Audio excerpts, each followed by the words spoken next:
Don't know why I didn't film this yesterday when I was working on it, but we got the white Stallion in here, 2008 Porsche Cayenne GTS. As you can see, cat converters have been modified, and I can't pass emissions where I live, so these are having to be replaced. There is a video on the passenger side, and there's one where he does both sides, but he doesn't really show any of the tips and tricks or anything, so I'll kind of try and catch you up on what I had to do anyways, even though it's done. So let's get down here.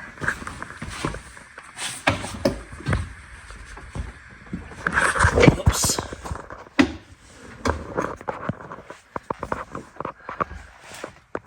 Oh, Jesus, come on. As you can see, driver's side is out, and it is a little tight in there. Some of the problems I had, basically these bottom three are pretty easy to get to. That one up there on the upper right is not too bad either. You can kind of get it from underneath here. Gosh. You can get it from underneath here. It's a little bit hard to see, but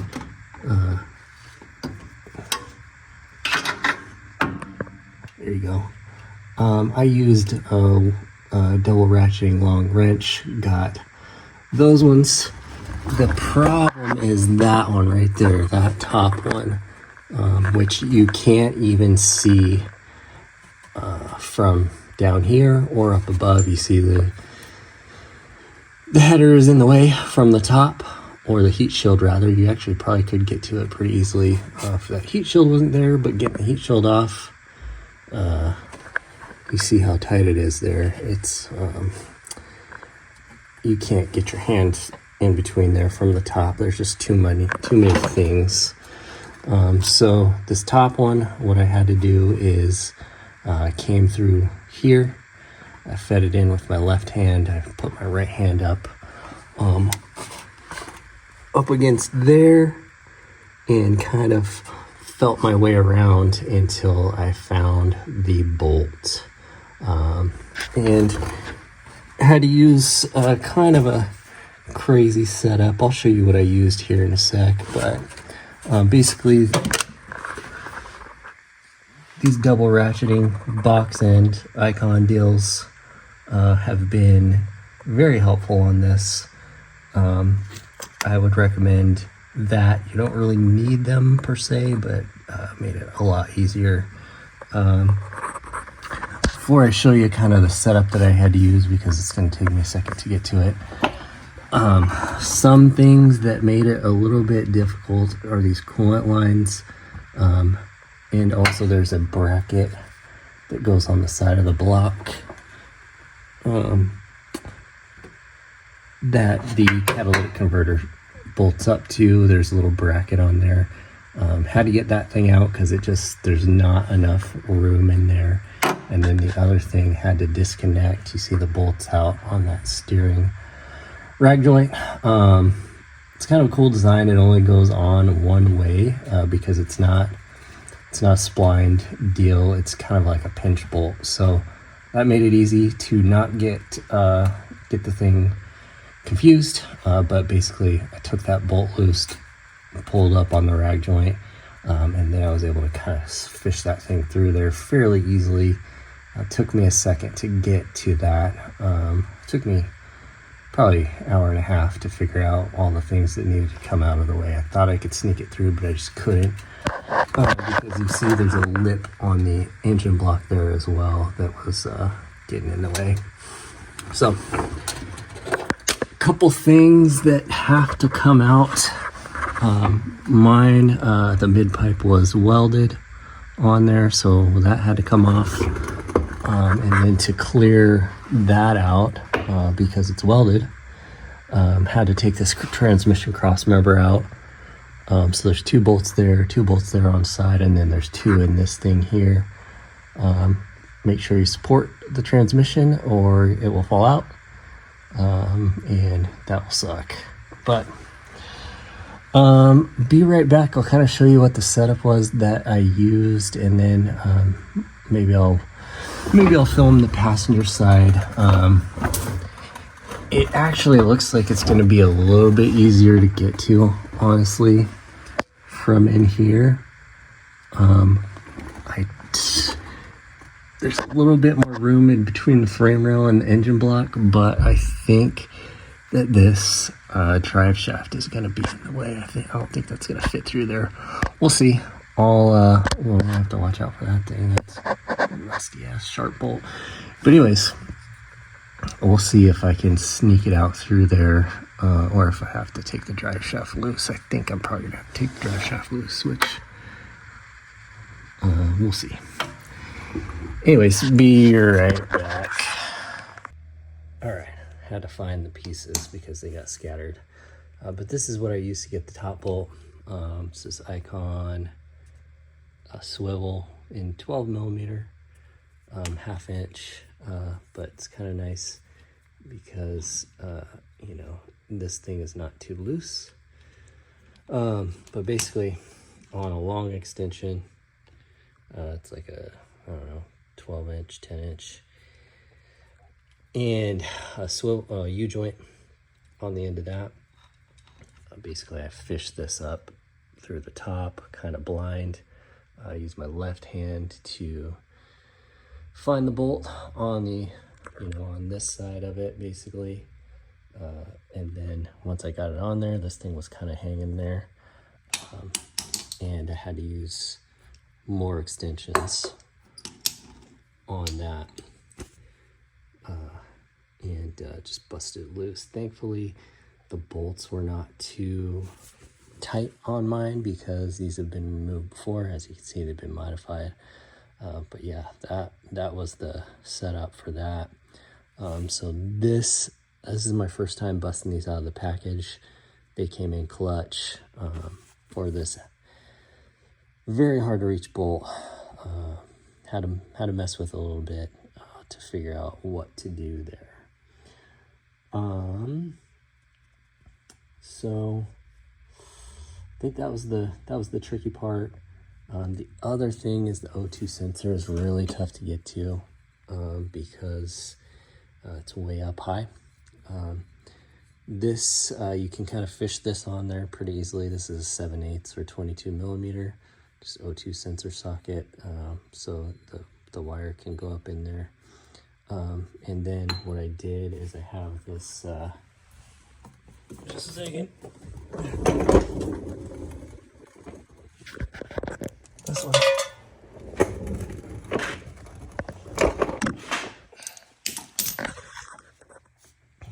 This is another Harbor Freight tool. Just ratcheting low profile thing. This is a 3/8 socket, so this worked out fine. I got this other 7/8 on there because I was trying an O2 sensor spacer, which didn't work. But anyways, so yeah, once I had that on there, I reached up and stuck that in there and could get just enough wiggle on this thing to break it loose, and kind of gave it a couple turns with that. And then doesn't have a lot of threads, so once that was busted loose, I just took it out by hand. So this thing has been pretty clutch as well, and this is only like 30 bucks, which is pretty cool. I do have some ratcheting wrenches, flex head like this, but the thing is you can't get it over the wire for the O2 sensor, so that's where this was clutch. I think that's the main trick there. We'll put you on the stand, maybe start filming some of the passenger side. Thanks. Well, this is coincidental. Just was getting set up, and FedEx guy came with the parts that were supposed to be here Friday. So let's pop them open. Let's see what we got. There's new gaskets, new hardware, which is cool because I don't have these bolts since mine was welded.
Not bad.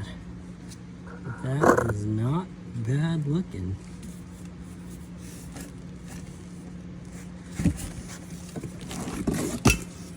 This, I believe, is the driver's side.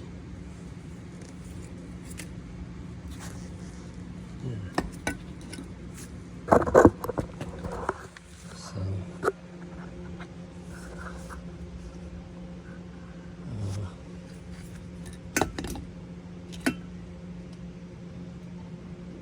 That looks like it's going to be pretty close. I've seen a couple things where this bracket was not quite right, and yeah, it looks like this probably is the case here too, but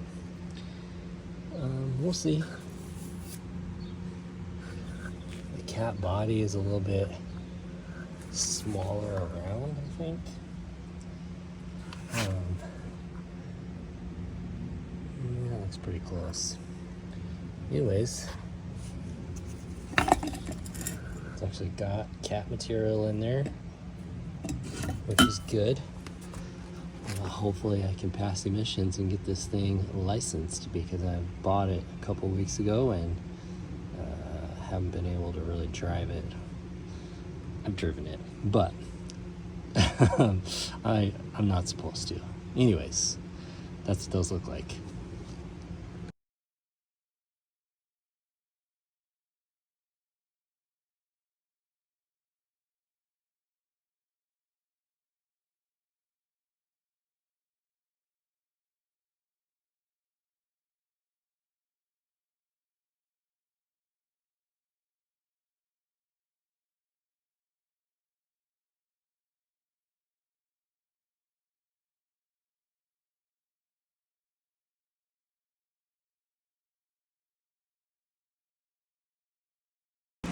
So,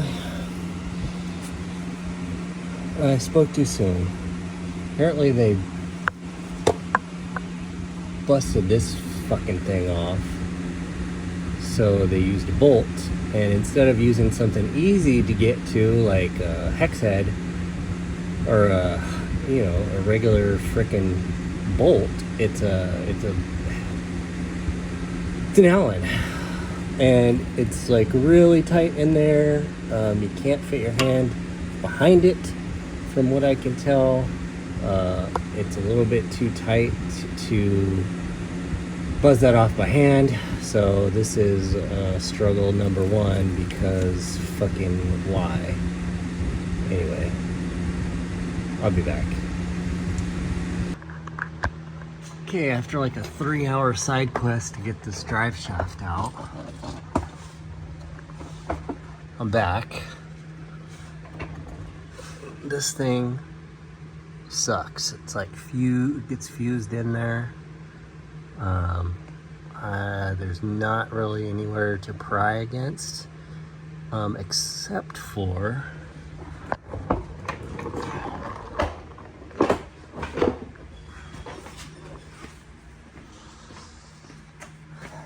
this, because this sits inside of that piece in there, so you can't pry that way because there's nothing on here to pry against except for that. And this thing pops off, drops out all the ball bearings. Try to put this one back together, but it is proper fucked. It's probably could use replacement anyways. But yeah, this part, this whole axle pulled apart. This was stuck inside of there. I did find a cool tip on YouTube to get that out, because I banged on it for like 2 hours trying to get it out without luck. So this, so just vice grips on some 5/16 all thread. Borrowed a slide hammer from AutoZone. Those on the end.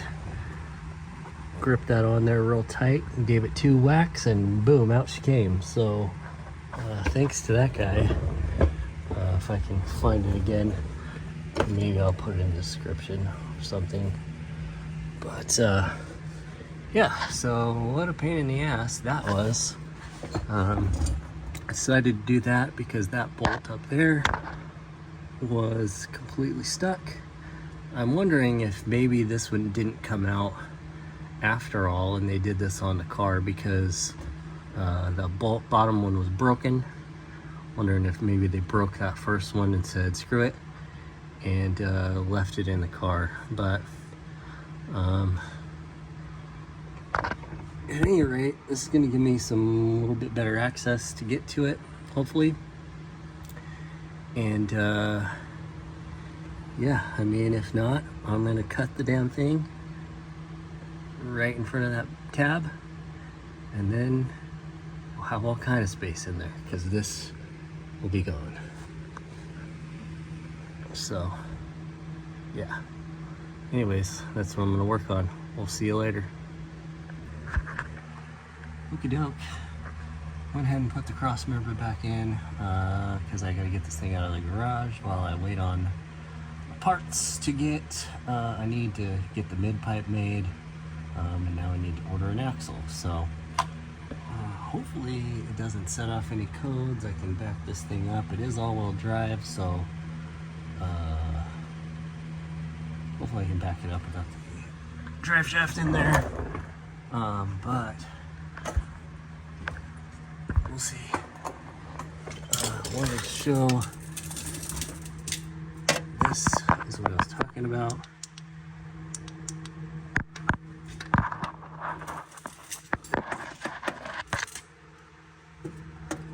That one right there.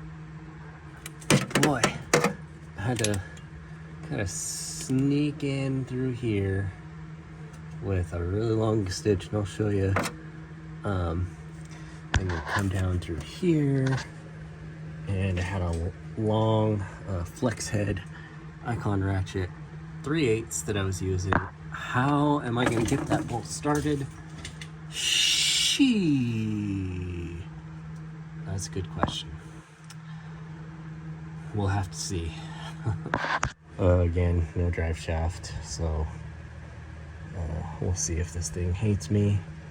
Probably gonna set off all kind of codes. It's already gonna set off a code because the chassis fault, because I didn't know that you're supposed to disable the air ride before you lift it, and I lifted it last weekend, so I gotta find a way to clear those codes, because the hard reset did not do it.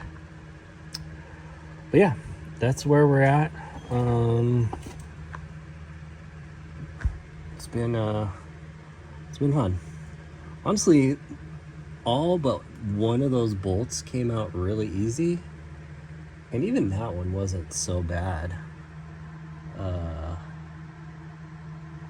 Really, the one that they had a bolt in sucked pretty much as bad as that one. It was this freaking thing this thing took all day. This could have been like a freaking 1 hour job. I could have had this. I spent like an hour on this, and I spent like 3 hours on that. What a pain. Anyways, I don't think I will ever do either of those things again.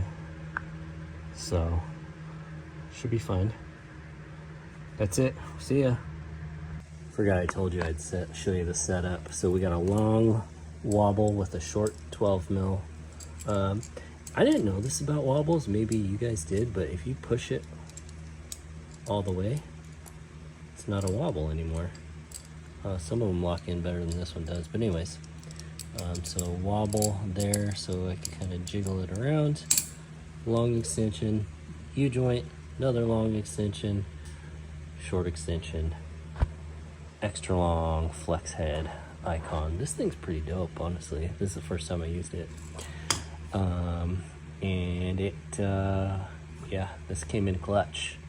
A lot of things came in clutch that I recently acquired. So, as much as my wife hates that I spend money on tools. All right, we're back with the Stallion here. It's been a couple weeks. Had to order some parts and hurt my back. So this thing's been sitting in the garage, DOA, for a couple weeks. The wife is thrilled because she can't park in here. But anyways, gonna get going on it. I have most of the parts I need. One thing I haven't been able to source yet is the secondary cat deletes. I'm hoping to not spend $5,000 on secondary cats, but the thing I'm running into is the flange for these appears to be specific to this model and very difficult to find. I haven't found the actual flange. I found it once on the internet. They were from Germany. Haven't been able to find that site again. But anyways, we're gonna get to it. Got the new cats, had to buy a new drive shaft, front drive shaft, because I screwed the other one up.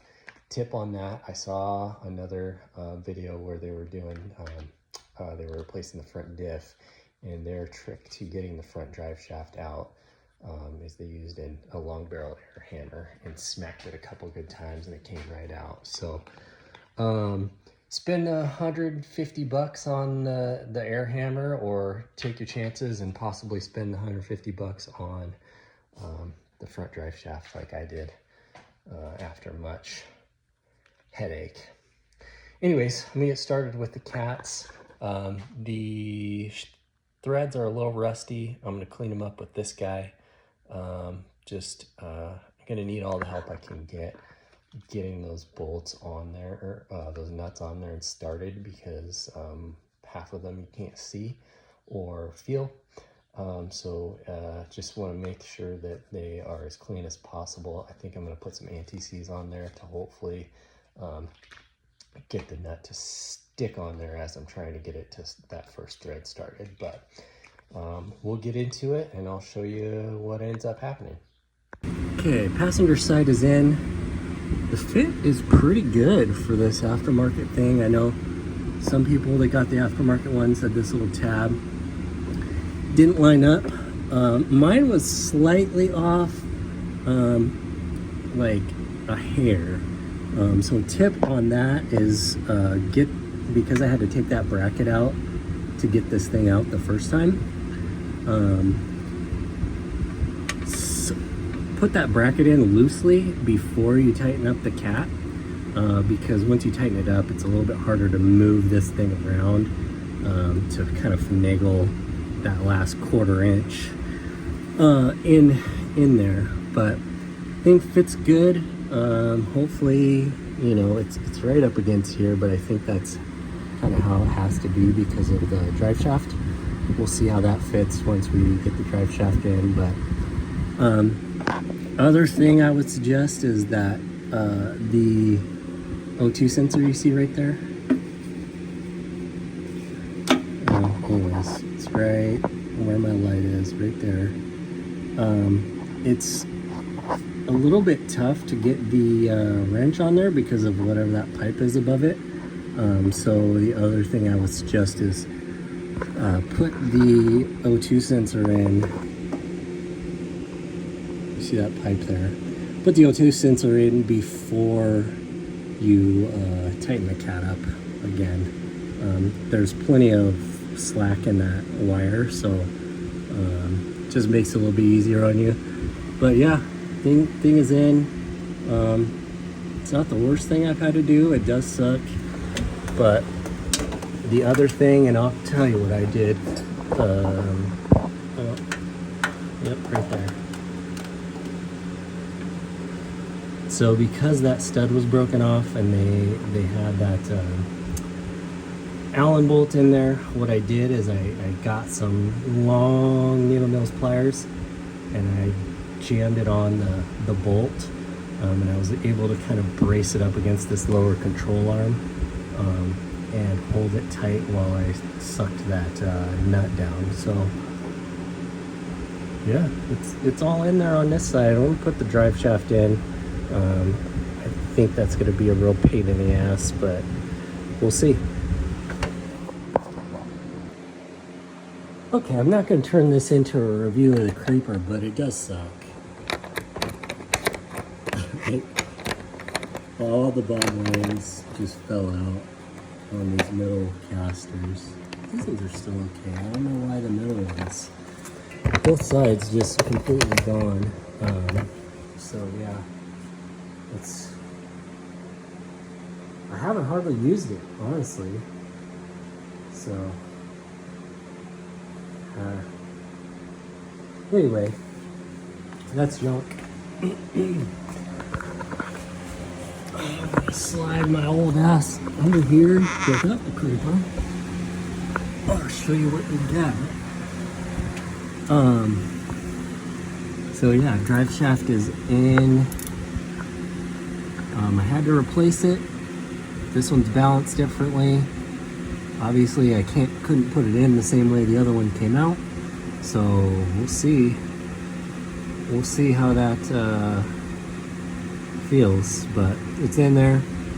One thing I found is the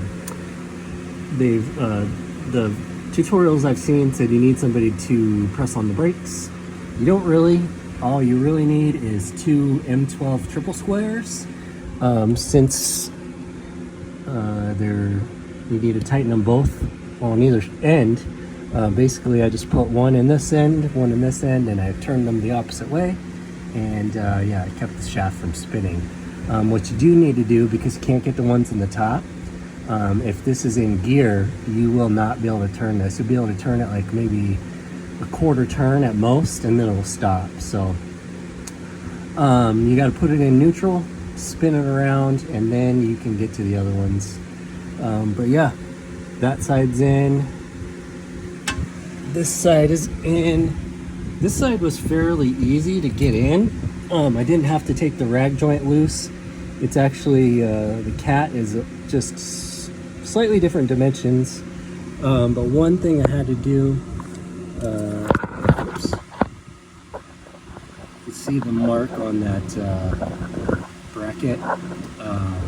It's actually touching the pipe still, but anyways, I had to take some material out of that bracket because I couldn't get that bolt in because I couldn't shove it far enough towards the block. So I took a little bit of that off and we're good to go. Yeah, other than that, the nuts on this one are all a lot easier to get to. I'm not really sure. I can't find any torque specs for it, but they're just M8. They're just M8 studs, so I didn't want to torque them too much. I just got them the German spec, and we're good to go. With the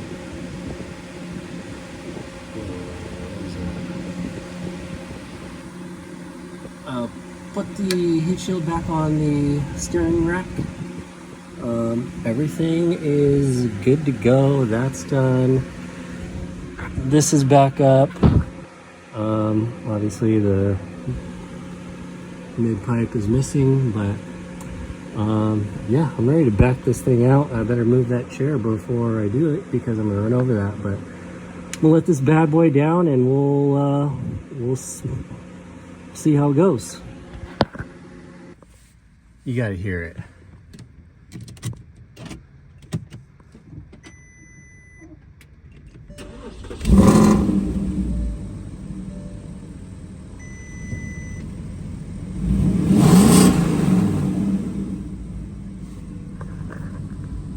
Sport mode.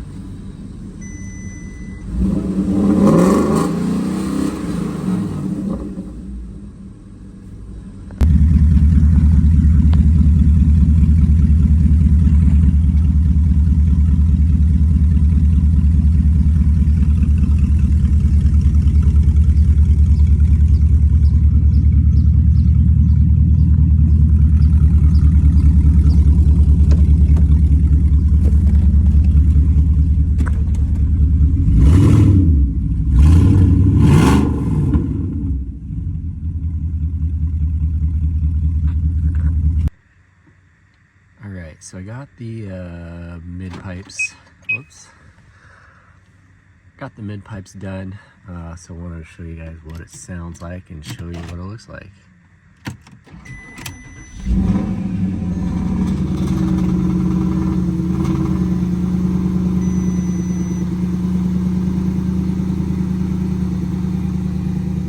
Turned it on to sport mode.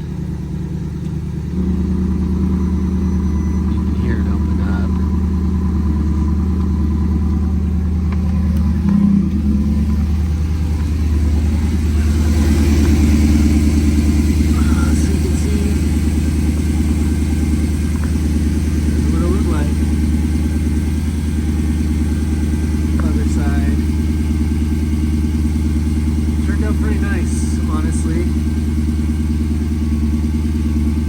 Still has the stock rear.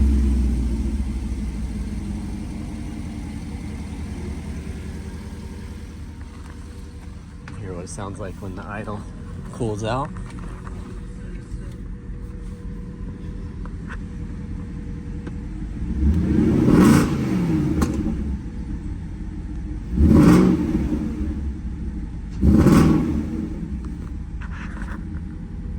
Turn sport mode back off. Quiet's down pretty good, but of course when you hit the accelerator,